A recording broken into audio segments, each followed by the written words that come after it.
बच्चों आज ना अपन जानवर के बारे में पढ़ेंगे। अब जानवरों में कौन सा जानवर? ऊंट। कौन सा? ऊंट। ऊंट सभी ने देखा है ना? हाँ। देखो बच्चों, ऊंट जो होता है ना वो सभी जानवरों में सबसे ऊंचा होता है। सबसे ऊंचा नहीं होता। नहीं बेटा, सबसे ऊंचा होता है। सबसे ज्यादा ऊंचा होता है बच्चों।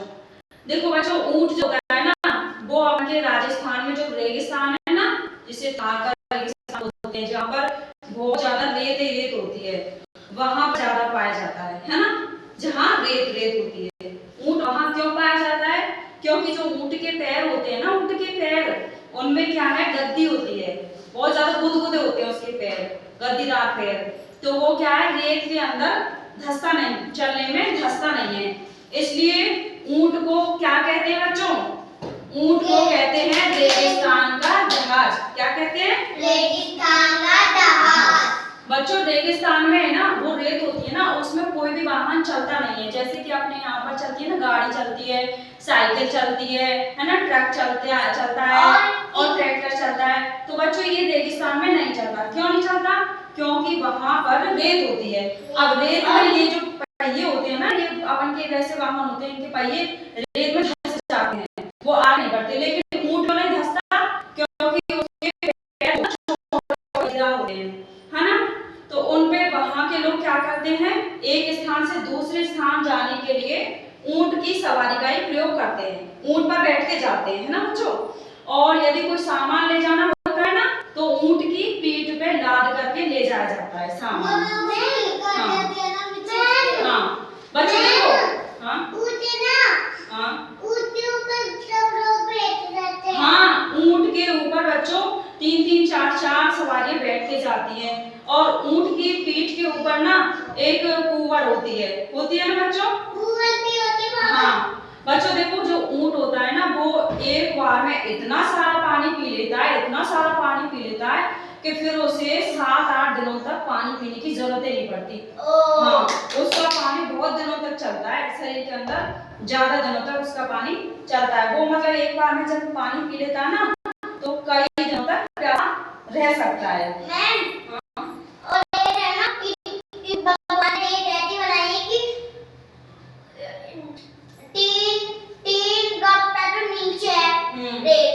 देखो बच्चों, ऊंट जो है ना वो क्या खाता है रेगिस्तान में एक कटीला पेड़ होता है, कटीली झाड़ी, जिसे अपन कहते हैं छोकरे का पेड़, या फिर एक और नाम है खेजड़े का।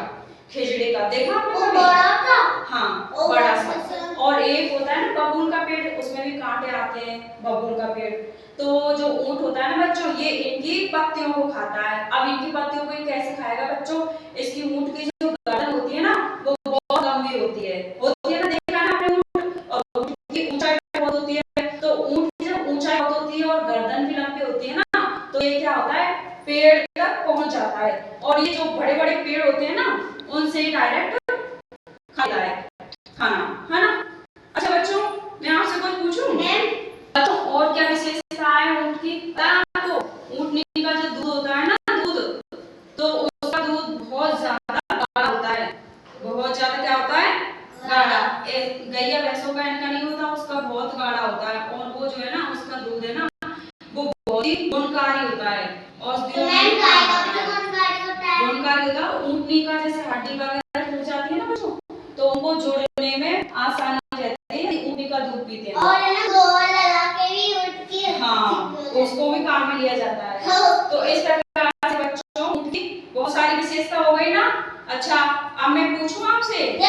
पुष्पिरा आप खड़े जाओ पहले। ऊंट की कोई 2 विशेषता बताओ बच्चों।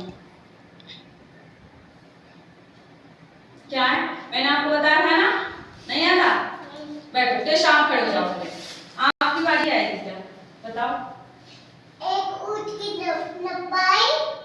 की लंबाई बहुत होती है, ऊंचाई है ना, बहुत ज्यादा ऊंचा होता है। और एक इनका इसकी पैर क्या होते हैं? बहुत लंबे तो होते ही हैं। इसके साथ एक विशेषता और क्या है?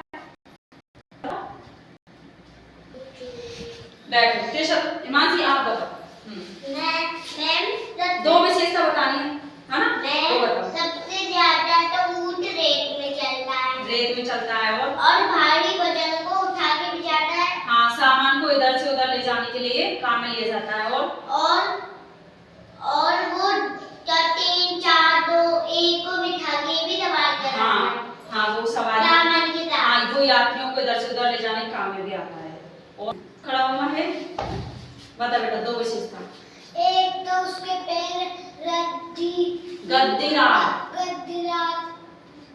गद्दीदार होते हैं जो रेत में नहीं धंसते।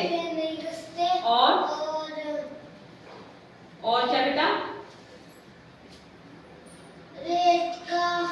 रेगिस्तान का